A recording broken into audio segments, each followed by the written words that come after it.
नमस्कार। आज का लेक्चर राउल्ट्स लॉ पर है। राउल्ट्स लॉ आइडियल सॉल्यूशन के लिए एप्लीकेबल होता है, या हम ये कह सकते हैं कि जितने भी सॉल्यूशन आइडियल हैं वो राउल्ट्स लॉ फॉलो करते हैं। अब देखना यह है कि राउल्ट्स लॉ होता क्या है, राउल्ट्स लॉ को कैसे डिफाइन करेंगे। तो अभी हम राउल्ट्स लॉ को डेफिनेशन वाइज, फिर ग्राफ वाइज और लास्ट पे न्यूमेरिकल से रिलेट करके उसको समझने का प्रयास करेंगे। सबसे पहले सबसे जो इम्पोर्टेंट बात है वो है राउल्ट्स लॉ की डेफिनेशन। तो अभी हम लोग राउल्ट्स लॉ की डेफिनेशन देखेंगे। Raoult's law, it states that the partial vapor pressure due to any component of the solution is always equal to its mole fraction in the solution, which is multiplied by its pure form of vapor pressure when temperature constant throughout the process। इसका आशय यह है कि किसी भी solution में जितने भी कंपोनेंट हो सकते हैं, हो सकता है उसमें एक से ज़्यादा सॉल्यूट हो, तो किसी भी सॉल्यूट का या सॉल्वेंट का जो पार्शियल वेपर प्रेशर है वो उस सॉल्वेंट के मोल फ्रैक्शन और सॉल्वेंट के वेपर प्रेशर जो कि उसका प्योर फॉर्म में है उसके इक्वल होगा। आप स्क्रीन पर देख सकते हैं, इधर देखिए जहाँ P A equal to X A into P A naught लिखा हुआ है। तो ये P A equal to X A, यहाँ पर जो एक्स ए है वो है mole fraction of A component into P A naught. यहाँ पर जो पी ए नॉट है ये उस ए कंपोनेंट का वेपर प्रेशर है प्योर स्टेट में।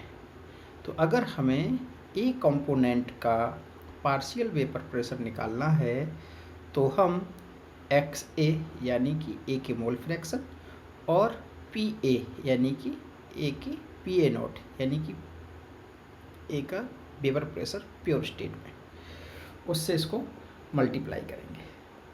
अब ये तो हो गया ए के लिए। ऐसे ही सपोज करिए हमें किसी दूसरे सॉल्यूशन V, जहाँ पर V कंपोनेंट है उसका पार्शियल वेपर प्रेशर निकालना है।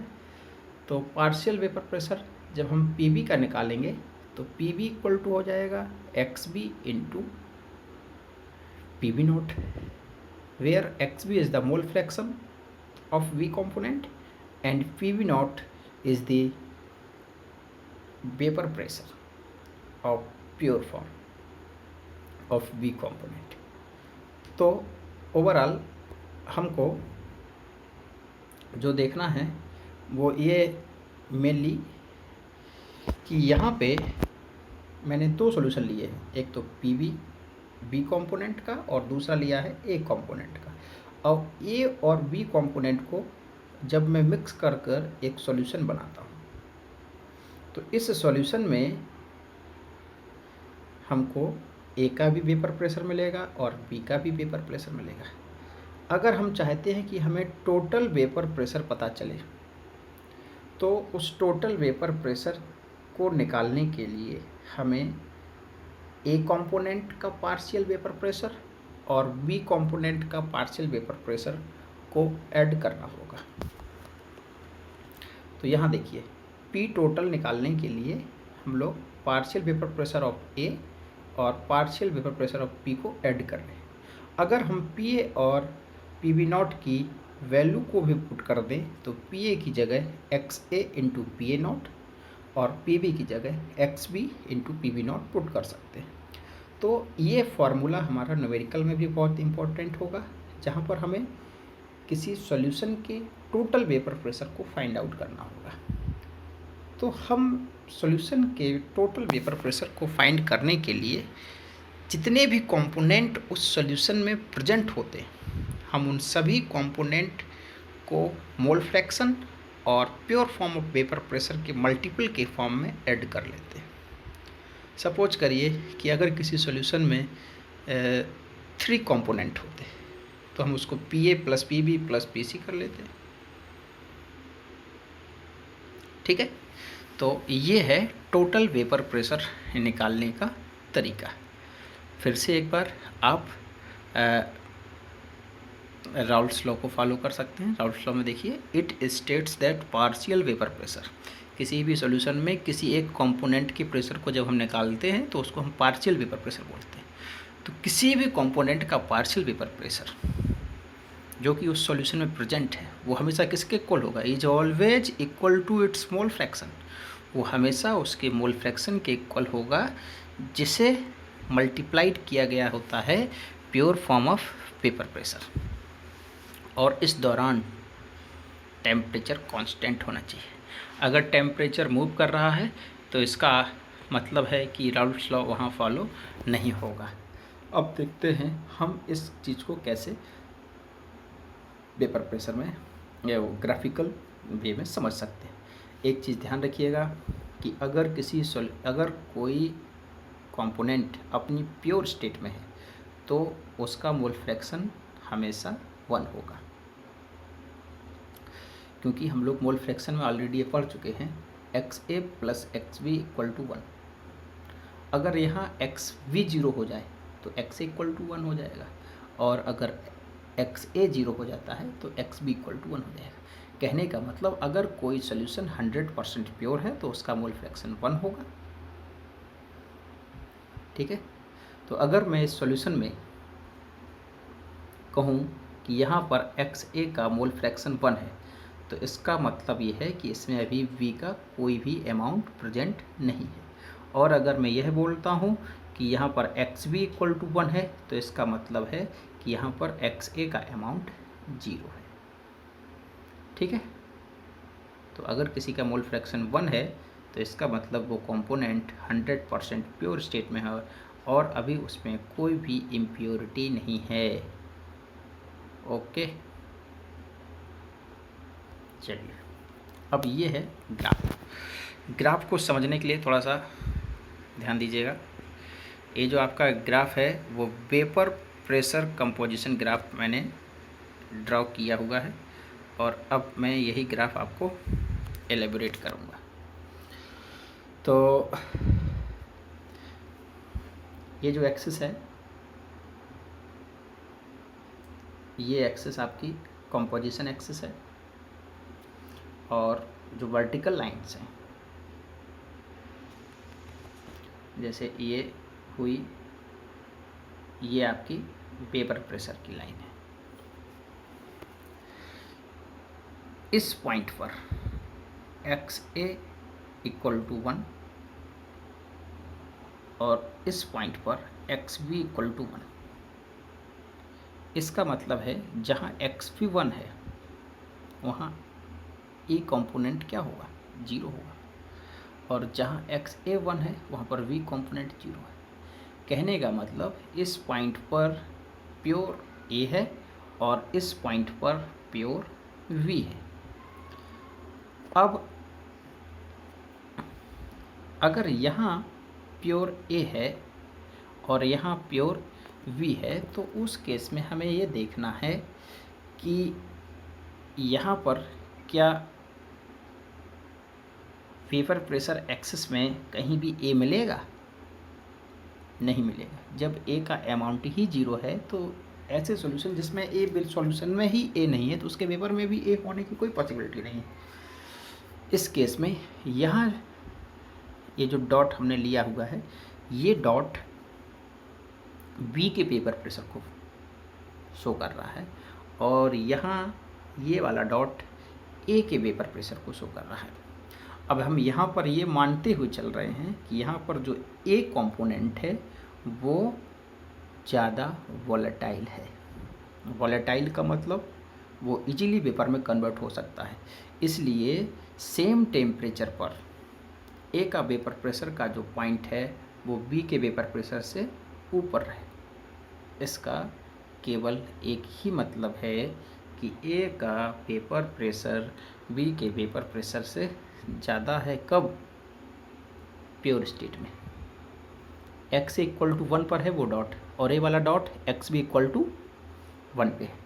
तो हमें इस चीज़ें समझनी होंगी कि कहाँ पर कौन सा डॉट है। अब देखिए, जैसे जैसे इस x इक्वल टू 1 वाले सॉल्यूशन में हम थोड़ा थोड़ा सा b कंपोनेंट मिलाएंगे तो ये धीमे धीमे कंपोजिशन इसका चेंज होगा और ये धीमे धीमे किस तरफ मूव करेगा? b की तरफ मूव करेगा, क्योंकि v का अमाउंट सॉल्यूशन में इंक्रीज करेगा, और जब सॉल्यूशन में v का अमाउंट इंक्रीज करेगा तो वो टूवर्ड x डायरेक्शन मूव करेगा।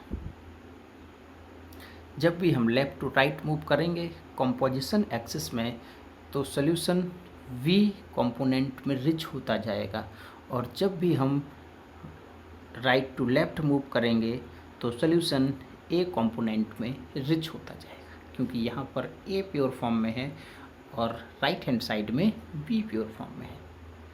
तो ओवरऑल आपको ये चीज़ें समझनी है, क्योंकि अभी ग्राफ में बहुत ज़्यादा हम लोगों को इसमें पढ़ना पड़ेगा।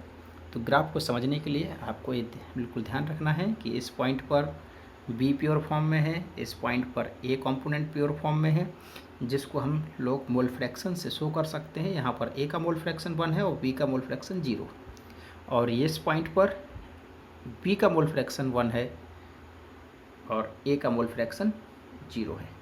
तो ये चीज़ें आपको ध्यान में रखकर काम करना है। अब देखिए, अभी अभी हम लोग पार्शियल वेपर प्रेशर निकालना सीखे राउल्ट लॉ से। तो अगर हमें यहाँ पर ए कंपोनेंट का पार्शियल वेपर प्रेशर निकालना है तो वो हो जाएगा PA0।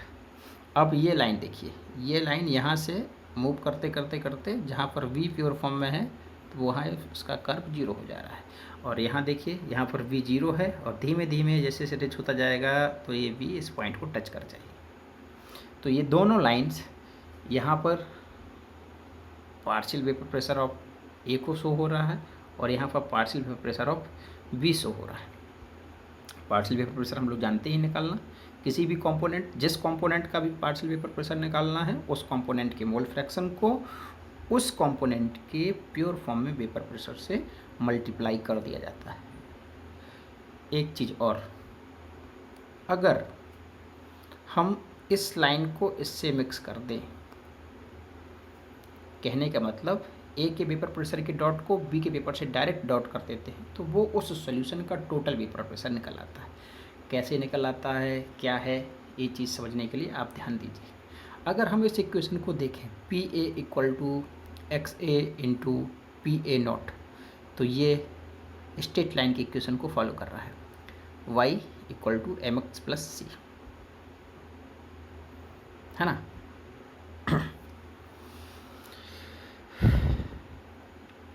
प्लस सी ये आपका तो स्ट्रेट लाइन है, यहाँ पे x से आपका यहाँ पर स्लोप है और जो x एक्सिस है वो आपका पूरी तरह से इसमें डिफाइन हो रहा है। अब देखिए, अगर हम टोटल वेपर प्रेशर को देखें तो जो टोटल वेपर प्रेशर है वो XA0 और PV0 इन दोनों की एडिशन के इक्वल है। टोटल वेपर प्रेशर क्या होगा? PA plus PB। हमने PA और PB की वैल्यू को पुट कर दी। हमें ये भी पता है कि XA plus XB equal to 1 होता है, तो हम यहाँ पर XB की जगह 1 माइनस x से पुट कर देते हैं। इससे क्या होगा, क्यों ये ऐसा किया गया है उसको देखिए। अगर अब हम PB0 का मल्टीप्लाई कर दें तो हमें एक अलग फॉर्म मिल जाएगा, minus XA into PB0 plus PB0। और यहाँ से हम एक्स ए को कॉमन ले सकते हैं। तो अगर एक्स ए कॉमन ले लेंगे आप तो P A naught minus P B naught हो जाएगा। पी ए नॉट क्या है? Partial vapour pressure of A component, और पी बी नॉट क्या है? Partial vapour pressure of B naught. तो इन दोनों का डिफरेंस। अब अगेन ये फिर से आपका स्ट्रेट लाइन का ग्राफ आ गया। तो टोटल वेपर प्रेशर भी किस फॉर्म में आ गया?